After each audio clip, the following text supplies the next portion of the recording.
Hi, today I'd like to talk about game development project plans. I think this is important because when you're playing the game, you don't necessarily get an idea of how these things are created, as opposed to something like music, where you watch a concert or sometimes a music video, you can actually see how what you're hearing is being made.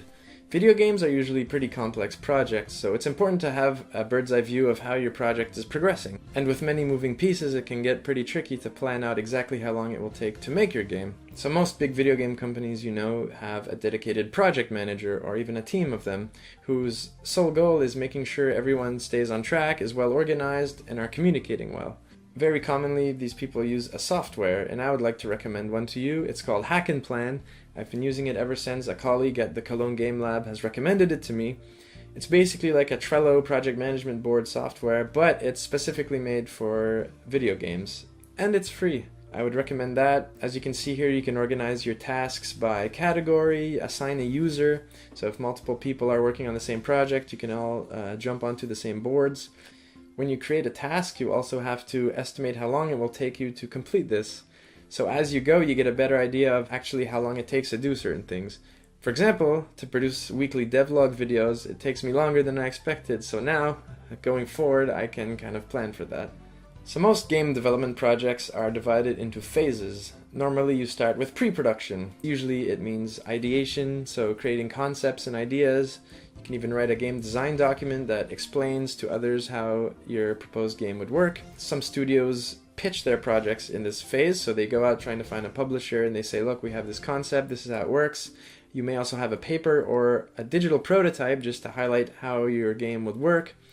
And the more time you spend in this phase, the easier it is to avoid huge costs later on. For example, if you make a prototype and you see that something isn't quite working, to change it around now is a lot cheaper and easier than if you're already a few months into development when you've got stuff built, because then, it's harder to change something on the computer. Pre-production is also a time for research. For example, on the Down game that I worked on at the Cologne Game Lab, we actually went to a submarine to get a feel of the space and how audio works in there, just to help with the development of our submarine game.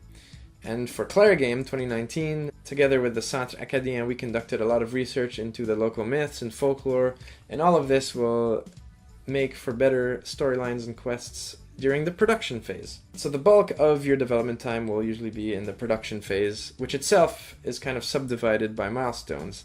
So you might have one goal, which is to get your first playable build, which you can then playtest. So everybody on the team, artists, designers, programmers, anybody, will all be working towards this certain goal. Another common goal is the alpha build, or the first fully playable build when you get to beta.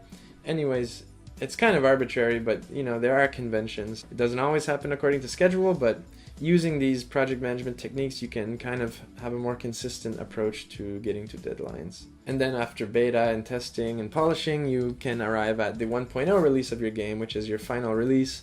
You have ideally accomplished all the goals, included all the content you want to. Best case scenario, everything progresses according to plan, and your game is finished and shipped on time. There's also a post-production phase that more and more games are making, games as a service or games in early access, for example. But I still think it's important to have that one build of your game that's, finished. It just feels good. It's very common to work on a game and want to add as many features as you can. Scope creep is real, so if you're going towards the end of your project and you're crunching and you're adding new features and trying to get everything in, chances are a lot of the features won't be polished. So a rule of thumb is that fewer polished features is always better than more janky features. Seeing it all laid out in a chart can help often to kind of decide what is actually better for the game, get everyone on the same page, and finish the thing. So for Claire Game right now, the adventure game I'm making about my hometown, I'm currently in the production phase. So all of last year I was studying in Germany, so instead of making a 6-month pre-production period as planned, I extended that to 1 year. The project was going to be halfway through its time, so I wanted to at least have a prototype up and running. I have a lot of ideas, I think they will work, but it's only once you see it running on the screen and playing it that you can really get a sense of if things jive, if you need to take something out, add something, change something. But I focused heavily on the research aspect, since the local folklore is one of the main pillars of the game. So because of this additional time put to research. I think it'll really reflect in the final product that, you know, time was put into this. And now in the full-blown production mode, I'm working away at adding new features, getting the engine basically up and running where everything works, all the mechanics are working correctly. Then once that's done, I will work into adding all the content into the game, the stories, the quests, everything you're going to be doing in the game basically, so that later on, after Christmas in the spring or the early summer, we will start recording the characters and actually adding some of the audiovisual content that will build the game. Then after that, I'll have a good 6 to 8 months to actually put in the content, polish, bug test, play test, and then release, which comes in August 2019. So I'm looking forward to that. In the meantime, I should get back to the production phase. That's it for this update. Thanks for listening. Catch you next time.